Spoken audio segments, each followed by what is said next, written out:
Dans cette vidéo, nous allons voir les nouveautés relatives aux fichiers des machines virtuelles et aux versions des machines virtuelles.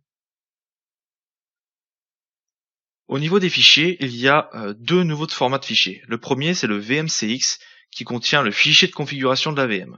En 2012 R2, le fichier de configuration de la VM était au format XML. Maintenant, il est au format VMCX et vous ne pouvez plus l'éditer avec un éditeur de texte classique. Il y a aussi le fichier VMRS qui remplace les fichiers VSV et bin qui contenaient l'état de la mémoire de la machine virtuelle. Au niveau des versions des VM, si vous migrez une VM depuis 2012 R2 vers 2016, la VM restera en version 5. Il faudra donc upgrader la version plus tard. Ceci permet de faire un retour en arrière si jamais la VM que vous avez migrée sur le 2016 ne permet pas de fonctionner. Vous pouvez reprendre la VM et la refaire démarrer sur le 2012 R2. Cependant, une fois que vous avez placé la VM en version 8, la VM profite des dernières fonctionnalités et vous ne pouvez plus l'exécuter sur un 2012 R2.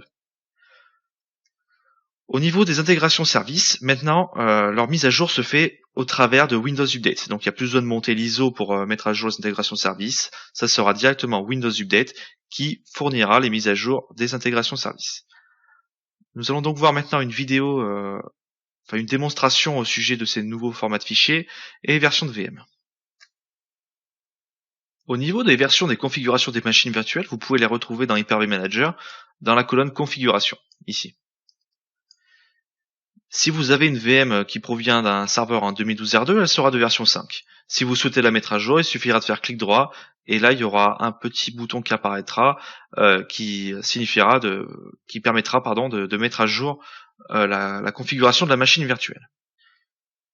Si je vais dans les fichiers des machines virtuelles, donc par exemple sur mon cluster, donc si je prends n'importe quelle machine virtuelle comme celle-ci, on va voir que dedans maintenant on a des fichiers VMCX et VMRS. On n'a plus les fichiers VSV et bin pour l'état de la mémoire.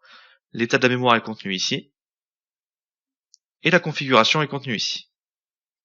Si j'essaie d'éditer la configuration, via Notepad par exemple, je vais avoir un format binaire. Donc on va pas pouvoir éditer la configuration de la machine directement depuis un éditeur de texte comme on le faisait avant.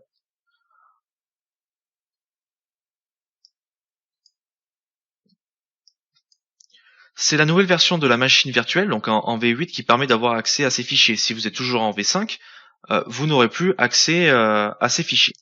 C'est tout ce que je voulais vous montrer au niveau des nouveaux fichiers des machines virtuelles et des versions des configurations des machines virtuelles. Dans la prochaine vidéo, nous allons voir les nouveautés relatives à Hyper-V Manager, donc qui permet de gérer vos Hyper-V. Merci d'avoir visualisé cette